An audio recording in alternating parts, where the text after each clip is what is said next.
Ako si Umbok Villamor, isang abstract artist. Pinanganak ako ng Masbate, lumaki na ako ng Samar. Ang art siguro is masasabi kong given na sa amin. Nanay ko magaling mag-sketch kasi mananahi siya. May titas, uncle, cousins ko, mga galing. Parang sila yung idol ko dati. Since elementary, nagsumasali din ako ng mga competitions like regional, cartoon editorial. Pinapadala kami ng school. Nung high school time, na-stop ako pag-school kasi yung nanay-tatay ko walang kaya pa-aral, kaya babad ako sa dagat. Parang minold nila ako ni God na lahat ng nadaanan ko, yun ang pininta ko. Kasi since nang napinta ko doon, mahilig na ako sa underwater, isda, etc. More on water ako.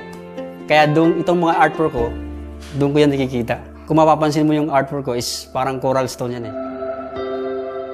Nung nag-start na kami ni Mrs., nagpipinta ko doon sa summer. Sabi niya, mag-stop ka dyan, walang pera dyan. Walang bumibili. Isang taon siguro, mabuti may isa. Tapos yung painting ko na, nakatambak lang lahat doon. Walang bumibili. Kaya talaga yun. Isip ko, di ako magaling. Before ako pumunta ng Maynila, nag-show ako 800 pesos only. Kahit empleyado, nakabili sa akin. Lahat, sold yun. Kasi 800, 1,000, ganun lang painting ko nun.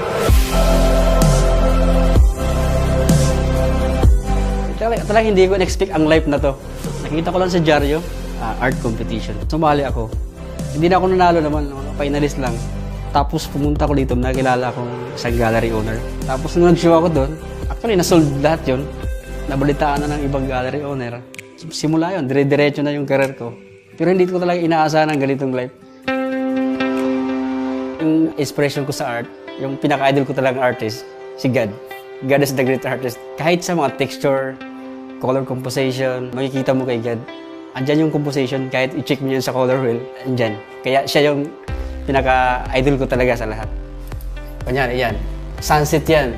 Nature no editing. Kahit tingnan nyo sa actual, hindi magkakaiba yan. Tingnan mo yung orange niya, at saka bluish niya. Kung mapapansin nyo to, itong line na to, at saka ito, at saka ito.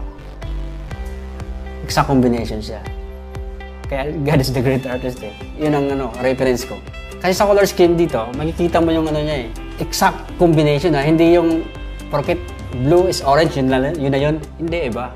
Kung gusto mo medyo elegant yung kulay, i-adjust mo lang yung scheme. Ayan, makikita mo. Medyo elegant na yung kulay. Ito, mas refined to kasi sa color wheel na nabibili sa store. Free pa to. Para for sure lang, dapat kung may studio ka, maglagay ka ng computer. Para well-guided lahat. Kunyari, like, ganyan. Talagang napaka-harsh ng orange niya, no? Red orange niya. Dilute ko lang konti siya. Ayan. Medyo elegante na siya tingnan. Kasi may mga kulay na mumurahin at saka mamahalin eh. Like example, yung red. Pag red na masyadong maanghang yung kulay, sobrang tapang, mumurahin yun. Pag blood red o diluted red, ayun, mamahalin yung kulay yan. Doon sa color wheel na sinasabi ko, is napaka-specific ng mga kulay niya. Kaya doon ang advantage ko for color composition. Kaya din ako nagkakamali. Unlike dati, na yung kung ano lang kahinatnan, yun na yun. Pero ngayon, more on technical ako.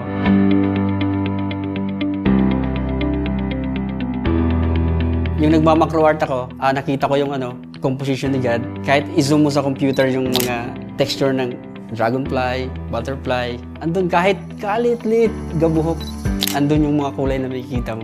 Kasi yung photography, pwede mong kunang source into art. Nasa sayo na kung saan, paano mo i-apply yung photography into art. Paano mo i-interpret. Ako kasi, pag gumawa ng painting, puro kami raw materials. Bumibili ako ng kahoy na malalapad, tapos kinakat ko siya ng precise na gusto ko. Kasi pag bumibili ka sa store, una-una, warp. Wala sa quality. Tapos anong klaseng kahoy. Ako talaga specific. Dapat yung size, yung thickness, yung linis.